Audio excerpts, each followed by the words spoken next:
स्वागत है आपका SKPCS एकेडमी में। पुलिस की तरफ एक कदम और बढ़ाते हैं।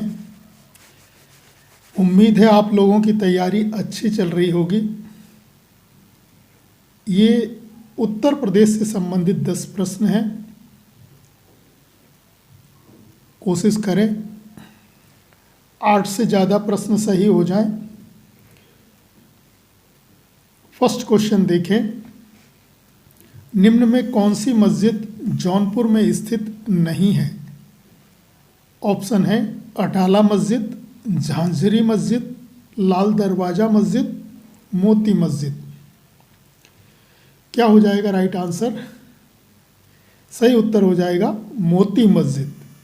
ये जौनपुर जिले में नहीं स्थित है उत्तर प्रदेश के, ये आगरा में स्थित है और इसका निर्माण मुगल शासक शाहजहां ने अपनी पुत्री जहान आरा के सम्मान में करवाया था। शेष तीनों मस्जिदें जौनपुर में स्थित हैं। जौनपुर गोमती नदी के किनारे स्थित है। अटाला मस्जिद, यहाँ पहले अटाला देवी का मंदिर था जिसे फिरोज शाह तुगलक ने मस्जिद में बदल दिया। 1408 में ये निर्मित हुई थी। तो अटाला मस्जिद किसने बनवाई? फिरोज शाह तुगलक ने। झांझरी मस्जिद, इसका निर्माण करवाया था इब्राहिम शाह शर्की ने। और लाल दरवाज़ा मस्जिद, इसका निर्माण जो है वो बीबी राजे ने करवाया था। क्या नाम था? बीबी राजे। ये सुल्तान मोहम्मद शाह शर्की की पत्नी थी और इन्होंने ये मस्जिद जो है 1455 में बनवाई थी। तो पहले क्वेश्चन का आंसर आप जान गए। जौनपुर में कौन सी मस्जिद नहीं है? मोती मस्जिद नहीं है। नेक्स्ट क्वेश्चन, राजकीय बौद्ध संग्रहालय उत्तर प्रदेश के निम्न में से किस जिले में स्थित है? ऑप्शन आपके सामने है, गोरखपुर, कन्नौज, मथुरा या मेरठ। सही उत्तर हो जाएगा गोरखपुर। राजकीय बौद्ध संग्रहालय कहाँ है? गोरखपुर में स्थित है। यदि प्रश्न आए राजकीय जैन संग्रहालय तो मथुरा में है। राजकीय पुरातत्व संग्रहालय ये कन्नौज में है और राजकीय स्वतंत्रता संग्राम संग्रहालय ये मेरठ में है।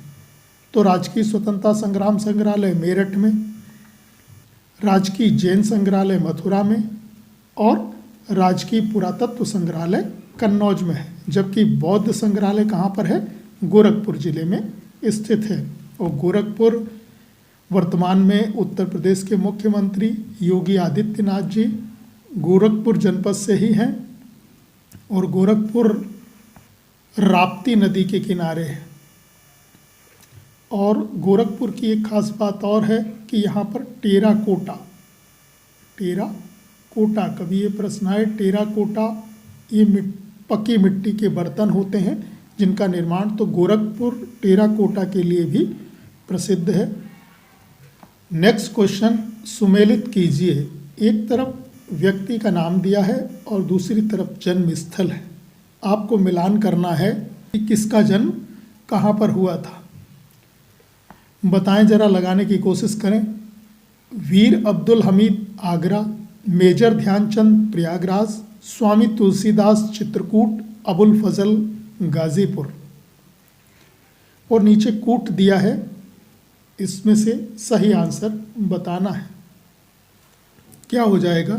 मेजर ध्यानचंद, इनका जन्म तो प्रयागराज में हुआ था, सही है। स्वामी तुलसीदास चित्रकूट में पैदा हुए। वीर अब्दुल हमीद का जन्म आगरा में नहीं गाजीपुर में हुआ था और अबुल फजल का जन्म आगरा में हुआ था। तो इस हिसाब से कूट में क्या राइट आंसर हो जाएगा? ए का 4 और डी का 1, यानी सी आंसर इसमें ठीक हो जाएगा। ये भी ध्यान रखिएगा, मेजर ध्यानचंद प्रयागराज में जन्म हुआ है, हॉकी के जादूगर थे। कब जन्म हुआ है? 29 अगस्त 1905। और 29 अगस्त खेल दिवस के रूप में मनाया जाता है इनका जन्म दिवस। 1936 में मेजर ध्यानचंद ने जो है बर्लिन ओलंपिक में भारतीय टीम का नेतृत्व किया था। कब किया था? 1936। कौन सा ओलंपिक? बर्लिन ओलंपिक में। और फिर अभी 2021 में राजीव गांधी खेल रत्न पुरस्कार का नाम बदलकर मेजर ध्यानचंद खेल रत्न पुरस्कार कर दिया है।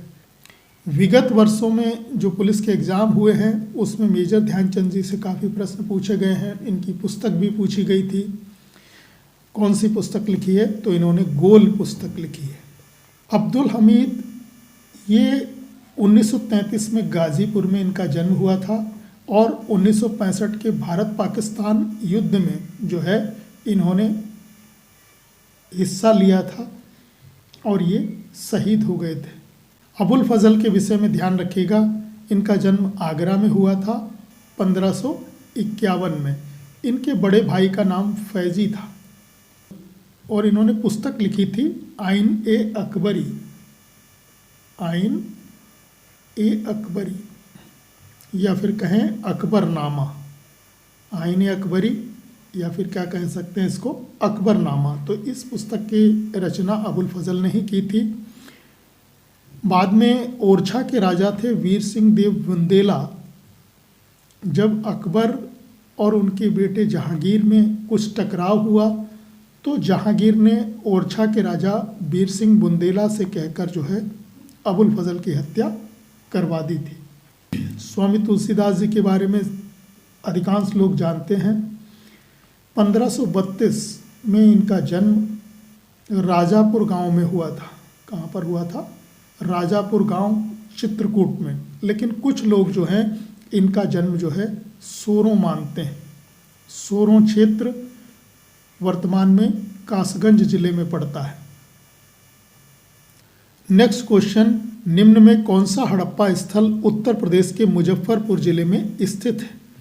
ऑप्शन है हुलास, मांडी, आलमगीरपुर, सनोली। क्या हो जाएगा राइट आंसर? तो उत्तर प्रदेश के मुजफ्फरपुर जिले में हड़प्पा स्थल है मांडी। कौन सा है? मांडी। हुलास जो है ये सहारनपुर में पड़ता है।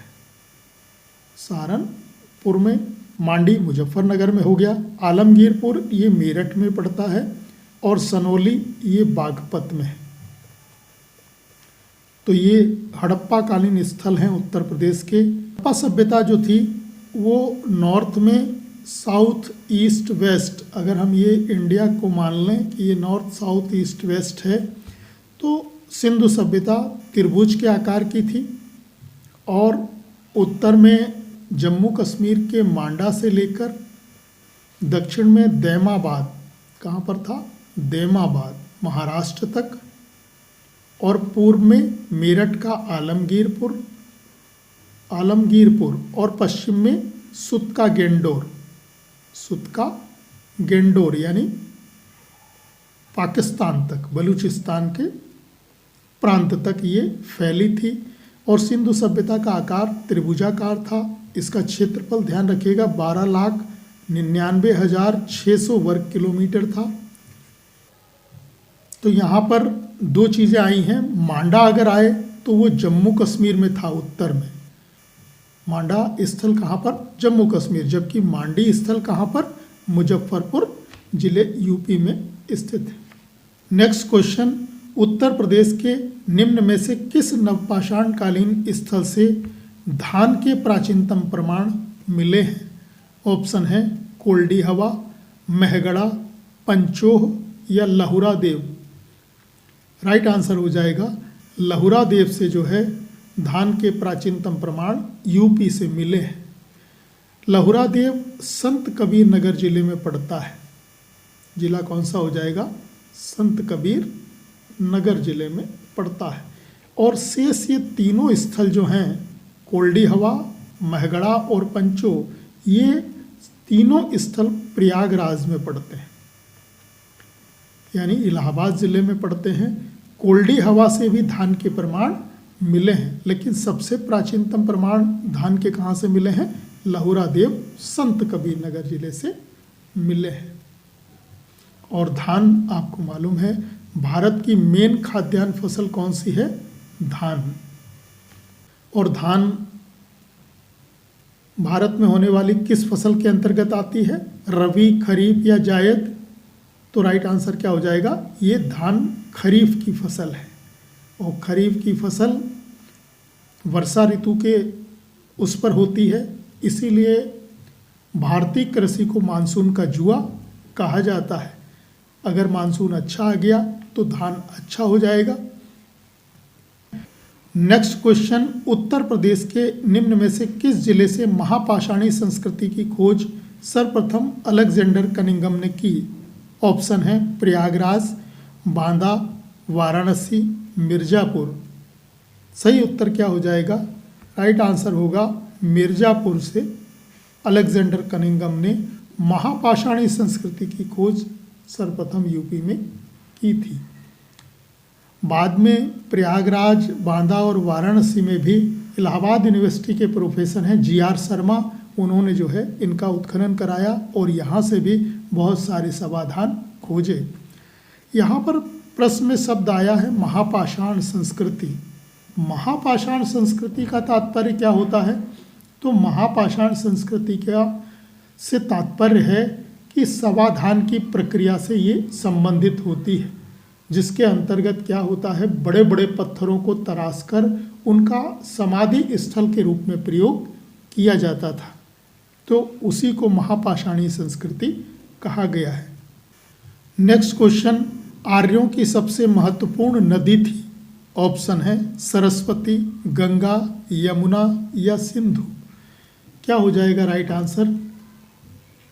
सही उत्तर हो जाएगा सरस्वती नदी जो है आर्यों की सबसे पवित्र नदी मानी जाती थी। ऋग्वेद में गंगा नदी का उल्लेख 1 बार हुआ है, जबकि यमुना नदी का उल्लेख 3 बार हुआ है, जबकि सरस्वती नदी का उल्लेख अनेकों बार अनेक स्थल पर हुआ है। नेक्स्ट क्वेश्चन सुमेलित कीजिए। मिलाना है, एक तरफ महाजनपद हैं और दूसरी तरफ राजधानी है। 4 महाजनपद दिए हैं, कुरु, उत्तरी पांचाल, छेदी, मल्ल, और उनकी दूसरी तरफ राजधानी दी है आसंदीवत, अहिछत्र, कुशीनगर और शुक्तिमती, और नीचे कूट में आंसर आपको लगाना है। मिलान करें जरा। कुरु जनपद की प्रारंभिक राजधानी आसंदीवत थी, बात सही है। दूसरी बात, उत्तरी पांचाल की राजधानी अहिछत्र थी, जबकि दक्षिणी पांचाल की राजधानी काम्पिल्य थी। काम्पिल्य, तो पांचाल की 2 राजधानियां थीं, उत्तरी पांचाल की अहिछत्र और दक्षिणी पांचाल की काम्पिल्य। चेदी की राजधानी थी शुक्तिमती या सोत्थिवती, इसी को क्या कहते थे? सोत्थिवती या फिर सुक्तिमती। और मल्लों की राजधानी थी कुशीनगर। कुशीनगर के मल्ल थे और पावा के मल्ल थे, तो 2 राजधानियां थीं मल्लों की, एक कुशीनगर के मल्ल और दूसरे पावा के मल्ल। ये भी ध्यान रखना आप लोग, कुरु जनपद जो है भरत और पुरु, ये 2 जनपदों को मिलाकर क्या बना है? कुरु जनपद बना है। और छांदोग्य उपनिषद में इसी कुरु जनपद के विषय में मिलता है कि कुरु जनपद में कभी ओले नहीं पड़े और ना ही टिड्डियों के दल ने कभी यहाँ आक्रमण किया। तो इस बात का उल्लेख किस जनपद के बारे में मिलता है? कुरु जनपद के बारे में मिलता है। यह भी ध्यान रखिएगा, महाजनपद से तात्पर्य यह है कि 6ठी शताब्दी ईसा पूर्व यानी 600 BC के समय पूरे भारत में 16 महाजनपद थे। कितने थे? 16 महाजनपद थे। इनमें से 8 महाजनपद उत्तर प्रदेश में स्थित थे। नेक्स्ट क्वेश्चन, वर्तमान में उत्तर प्रदेश के कितने जिलों में पुलिस कमिश्नर प्रणाली लागू की जा चुकी है? ऑप्शन है 7, 8, 15 या 25। तो कितने जिलों में कमिश्नर प्रणाली लागू है? राइट आंसर हो जाएगा 7 जिलों में। कौन कौन से 7 जिले हो जाएंगे? 4 जिले तो पहले से थे, लखनऊ, कानपुर, वाराणसी, 3 हो गए, और चौथा था गौतम बुद्ध नगर। गौतम बुद्ध नगर। 3 जनपदों में अभी हाल ही में पुलिस कमिश्नर प्रणाली लागू की गई है और उनके नाम हैं आगरा, प्रयागराज और गाज़ियाबाद। तो कुल मिलाकर कितने हो गए? 7 जिलों में जो है वर्तमान में पुलिस कमिश्नरेट प्रणाली या पुलिस कमिश्नर प्रणाली लागू है। पुलिस कमिश्नर प्रणाली से तात्पर्य क्या है? तात्पर्य यह है कि पहले जो हैं सारे अधिकार किसके पास थे? ज़्यादातर डीएम के पास थे, यानी डिस्ट्रिक्ट मजिस्ट्रेट के पास होते थे, कलेक्टर के पास होते थे। यदि पुलिस को कहीं गोली चलानी है तो जब तक डीएम साहब लिखित परमिशन नहीं देते थे तब तक कुछ कार्रवाई आगे नहीं की जा सकती थी। लेकिन अब पुलिस कमिश्नर को ये पावर प्रदान की गई है।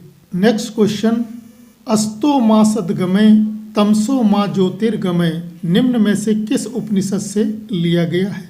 ऑप्शन है बृहदारण्यक उपनिषद, महाउपनिषद, तैत्तिरीय उपनिषद, मुंडक उपनिषद। क्या हो जाएगा राइट आंसर? तो इसे लिया गया है बृहदारण्यक उपनिषद से। अस्तो माँ सद्गमय तमसो माँ ज्योतिर्गमय मृत्योर्मा अमृतम गमय, यानी हे माँ, हे सरस्वती माँ, हमें असत्य से सत्य की ओर, अंधकार से प्रकाश की ओर और मृत्यु से अमरता की ओर ले चलो। ये बृहदारण्यक उपनिषद से ली गई पंक्तियाँ हैं। महाउपनिषद वसुधैव कुटुंबकम, ये पंक्ति महाउपनिषद से ली गई है। कौन सी? वसुधैव कुटुंबकम। सत्यमेव जयते आपको मालूम है मुंडक उपनिषद से लिया गया है, और जबकि अतिथि देवो भव ये तैत्तिरीय उपनिषद से लिया गया है। तो सत्यमेव जयते मुंडक उपनिषद, अतिथि देवो भव तैत्तिरीय उपनिषद और वसुधैव कुटुंबकम महाउपनिषद और बृहदारण्यक उपनिषद से क्या लिया गया है? अस्तो माँ सद्गमय तमसो माँ ज्योतिर्गमय। तो ये उत्तर प्रदेश से संबंधित प्रश्न थे अधिकांशतः। इनको आप याद कर लें। 10 नए प्रश्नों के साथ शीघ्र मिलेंगे। धन्यवाद।